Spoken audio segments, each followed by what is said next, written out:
Dale's coming to Daytona International Speedway, a place he's had great success over his career. And Dale, talk about coming back to Daytona, racing to Daytona. We're about at the midpoint of the season, and your thoughts about running here in this Coke Zero 400. Just looking forward to it. Track, just got paid recently, and every time you come back, you kind of anticipate how the track's going to change. It should be changing quite rapidly, and or at least I hope it is, getting slicker and slicker with each time we come back. The color of the track itself has definitely lightened up quite a bit. It seems like every time we come back, it's quite a big change. So that's great for the drivers, great for the fans, and I think it'll be a good race. You know, they made some good changes here last winter to shorten the spoiler and take a lot of grip out of the car, and then get us away from tandem drafting by closing up the grills and making putting the grills in a different spot. So that to me made a better race, and I'm looking forward to the weekend. Glad to be here.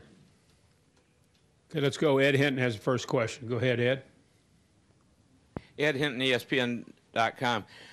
Dale, February here, you take on a two-car Roush tag team and really mix it up with them, and then you go to Talladega, y'all miss a setup or something. Is it running as well as you did here in February? Did the Talladega take a little wind out of your plate racing sales, or did it just not matter at all when you come back here? Yeah, I don't really remember what happened at Talladega, but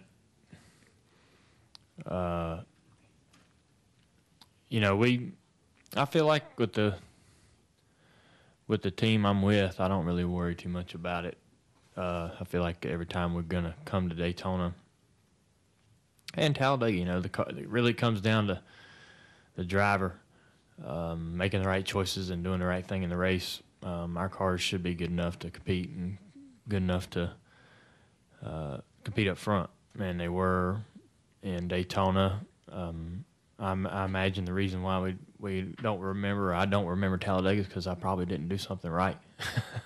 So I think you indicated after the race was over that your car just wasn't right. Yeah. That you had so much enthusiasm going into the race that weekend, and then you came out just sort of deflated and indicated the car just was not right. Yeah. Well, I'm not too worried about it for this weekend. I feel like we've been talking already this week about what cal we need to run and things we need to try before we feel ready to wrap up practice, because you don't really practice a whole lot for these races, but we know we got a couple things. We don't feel like we're as strong as we want to be, so we're definitely going to do some things and try to make sure we don't leave any stone unturned during practice today. So, but I feel good. I mean, I'm looking forward to the race. I love running here and love coming here, and I feel like the car should be plenty good enough as long as I can just do everything right in the race. Let's go back over here now to Marty. Oh, I'm sorry, Nate, and then Marty. Nate Ryan, USA Day.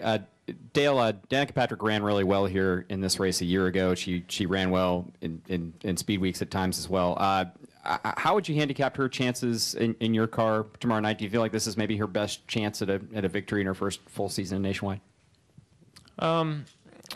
She's got a good chance. The car should be pretty strong. Tony Jenner's really good at putting a car together that'll run well at Daytona, and so she's got to feel pretty good about the equipment. I think the guy that Hendrick Motorsports has done a great job on the engines this year, and every time I've drove the cars have been really, really solid. So she, I'm looking forward to, one of my guys trying to get a win. We haven't had, a win in a good while, and we certainly are due as a company, and I know that Danica would love to get a win. So I think it's good. Yeah, she's got a good shot. Let's go over here to Marty. Marty Smith, ESPN. At the end of the race last weekend, you said you're not going to be as patient this time in waiting for another victory.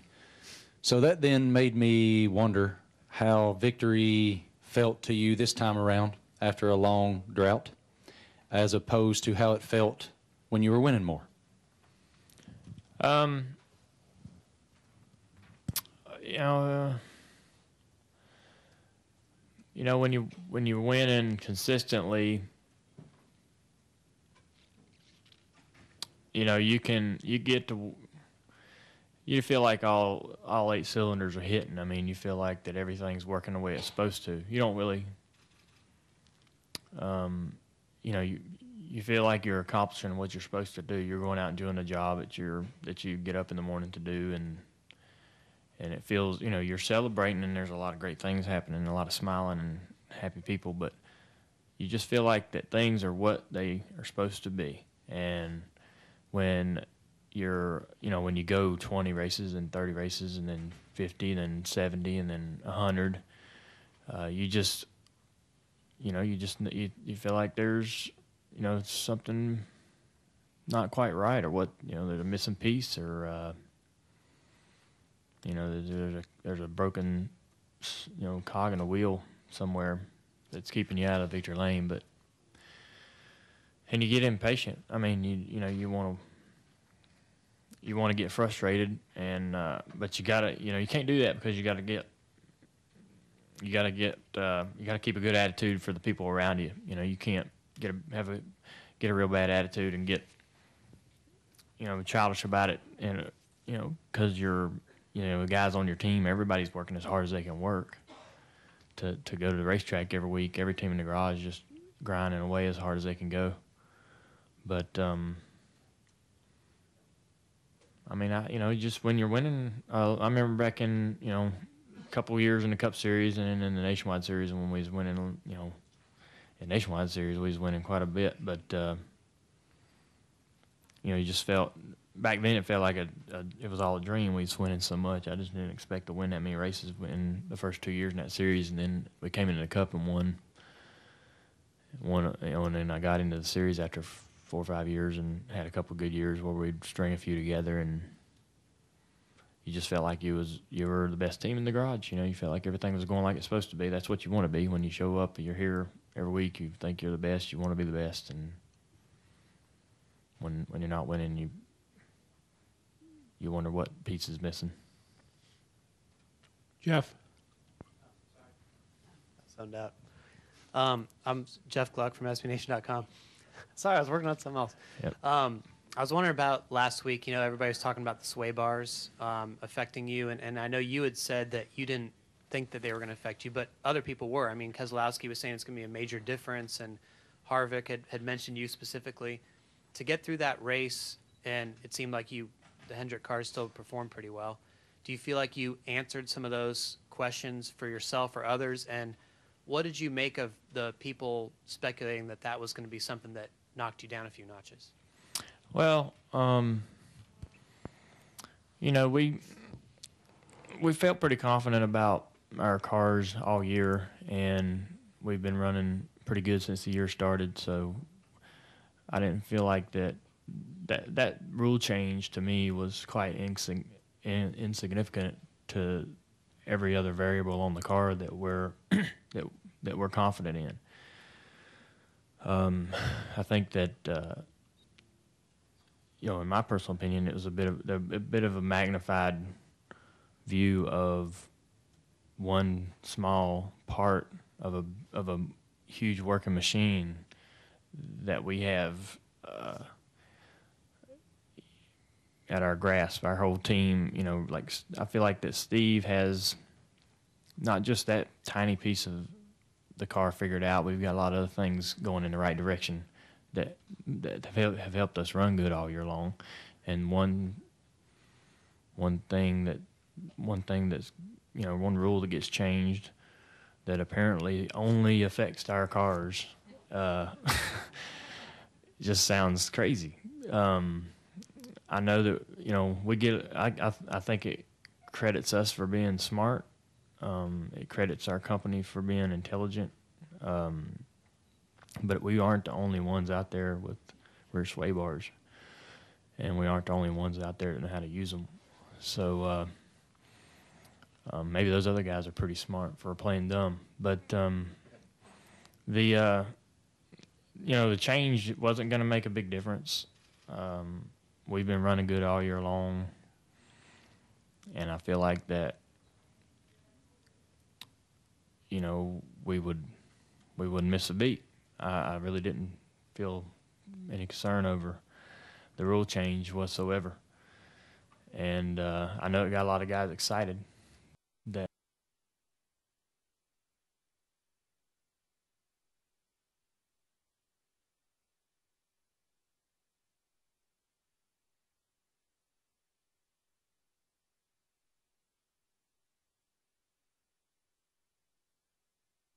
They were, and Brad ended up going and winning that race. But I think that we're still a good team and a strong team. I feel like that, the second to last run in that race, we were super fast. And I know Jimmy was quick all night long. And for whatever reason, which it happens sometimes, it's happened to me a lot of times, that last run on our tires, we were just really loose. And Jimmy about wrecked his car a couple times, and I about wrecked a couple times. And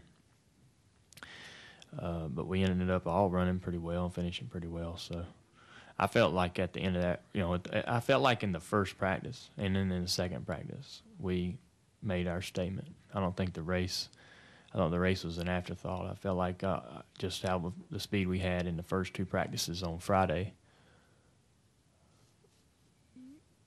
should have been a good answer. Final question. I'm told he needs to get out to the race car. Bob? Bob Hockers, Sporting News. In trying to decide who to work with at the end of the race, do you lean more towards friends and people you trust, or whoever your car has worked with the best during the race? Yeah, well, I don't know.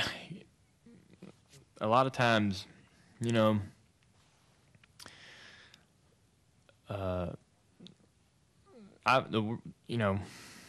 it's hard to say. I've won races working with my teammate before, and I've won races being the most selfish guy out there. I mean, it just depends on what you need to do and what's happening, who's around and what's happening. I mean, if you got an opportunity at the end of the race on one of the last restarts to get with if your teammate happens to be the guy that you're working with, that's the best case scenario, because we've seen that work a lot of times here where Matt pushed Reagan to win the Dodges of Penske with Kurt, and Newman teamed up and won some races. Me and Michael in the DEI days won a lot of races. So, I mean, that's a great scenario because you can trust each other. Neither one of you is going to do something that's going to ruin it for the whole company. So between the two of you, you got to find one of you's got to find a victory lane, and that's the best scenario. But at the end of the race, you really kind of got to, if that doesn't look like that's going to happen, or that's not an option, or not going to materialize for you, you need to really just be as selfish as you can be, and just be the biggest jerk you can be out there. And yeah, it's what it's got to be. If you want to get the victory lane, you ain't gonna do it by expecting favors. You just have to go out there and take it from people, and kind of, if you can get the victory lane, you don't have to worry about having somebody tell you that was stupid. So that's how. I mean, it just and it's tough because that's not my mentality. That's not really. I don't think of myself as a jerk. So, but you kind of got to be one if you want to win at the end of these races. More times than not.